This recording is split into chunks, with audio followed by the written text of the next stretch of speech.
So, last but not least, what the heck does everything I've been talking about mean?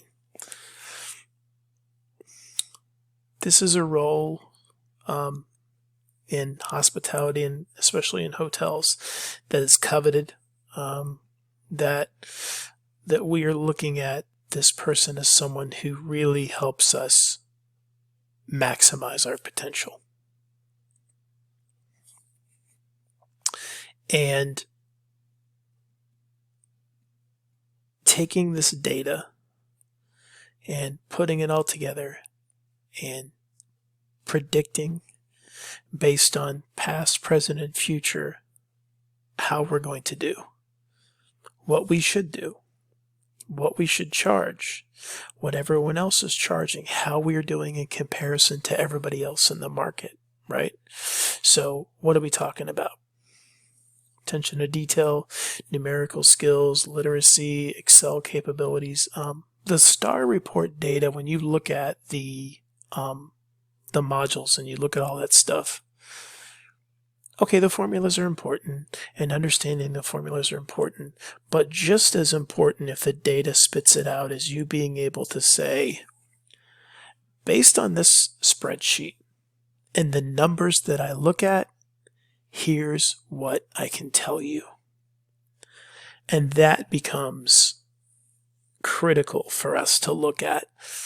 Weekly, daily, monthly, quarterly, we sit down in a meeting. Okay, revenue manager, talk to us. What's going on? Talk to us about our comp set. Let us know what's happening. And again, looking at the P&L, working under pressure and changing environments, as we said, oh, it's great. Well, let's take South Florida. Seasonality. More and more it feels like that the quote-unquote seasons are slowly shrinking and that it's a year-round business for us with our hotels, for example. But understanding what happens if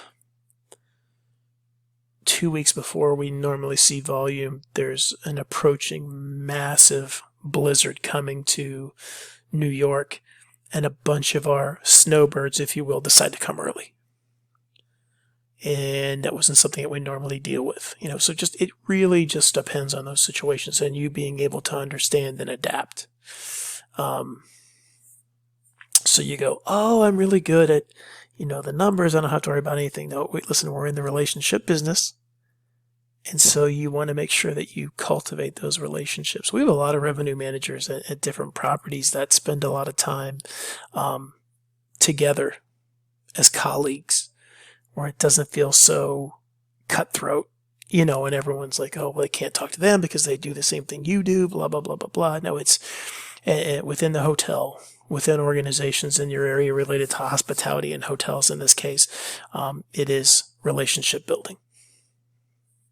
And looking at those trends together.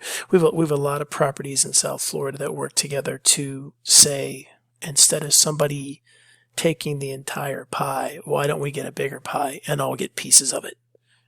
So those relationships that are built to look at each other and say, hey, did you hear about this convention that's coming or this tournament that's coming in, and how can we all capitalize on this, right? Still want to make money and still want to get our fair share, but without being completely closed off and aggressive and kind of seen as standoffish with other colleagues. Notice how I don't say competitors, I say colleagues. So again, innovative thinking, new ideas, and not afraid to say, this is what I think is going to happen. And I think that our strategy needs to be this. If you're right all the time, you're a genius. But looking at that stuff, selling recommendations to their colleagues, right? So, why should we do this? Why should we price here? Why should we do this? Because XYZ. This is why it becomes critical that we do approach A. Again, having on-property background, the impacts of revenue management decisions at the hotel level. I will tell you that I have said this, and I think that most people I know agree with me. you need to have an understanding of everything in the hotel to be very successful within the hotel itself. A general manager of a hotel who's never worked in housekeeping is probably never going to be as successful as they could be, or never worked in food and beverage, or never worked at the pool. It's not to say you're the best housekeeper. It's not to say you're the best person to ever wait tables or bartend. But you have a thorough understanding of the property and the positions within the property so that those impacts what happens if we do this. And so as a revenue manager, it's in your best interest to have some understanding of the property.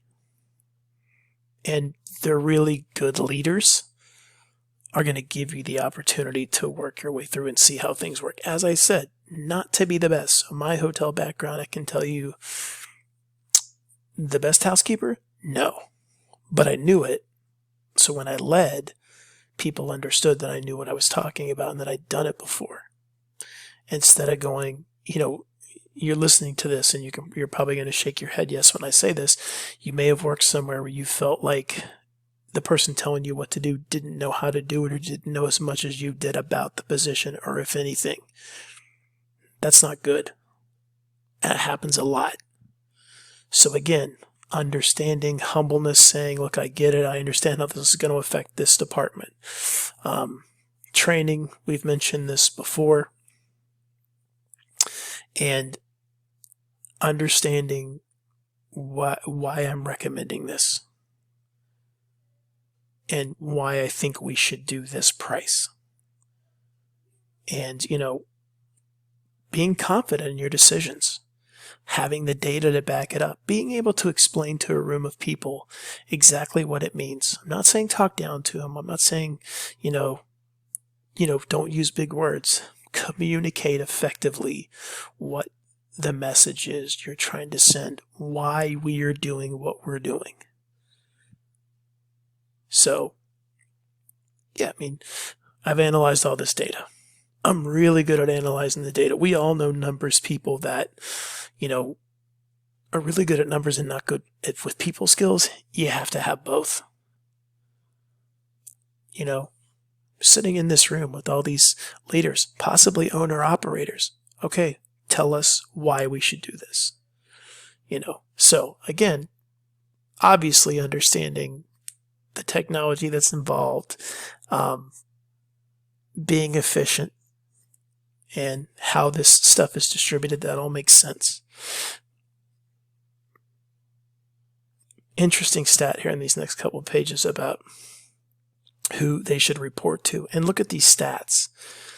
It seems to be not 100% agreement. So what I would say to you is this goes beyond the revenue manager. We've heard this before. I'm not even sure who I'm supposed to report to. That's an ineffective culture. That's an ineffective organization. So you've got to have a clear path. Not just a revenue manager. Who does the person that is working the front desk, who do they report to? Who does that person report to? Really good organizations, your first day of training.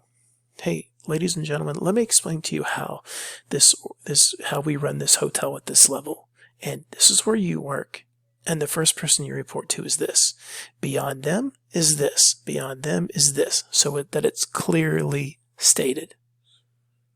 Because we don't want people going around people, going behind their backs, or sending information to the wrong person. The person looks at you and go, why are you coming to me with this? What does this have to do with me? So I don't. That goes back to training. If you're not properly trained, I think it's very hard for me to blame you for something that you were never told was the right way to do it. So those last two slides here are very, very interesting. HSMAI, by the way, the Hotel Sales and Marketing Association International. Yeah, that 36% being the highest number, that should give you pause, and it gives me pause.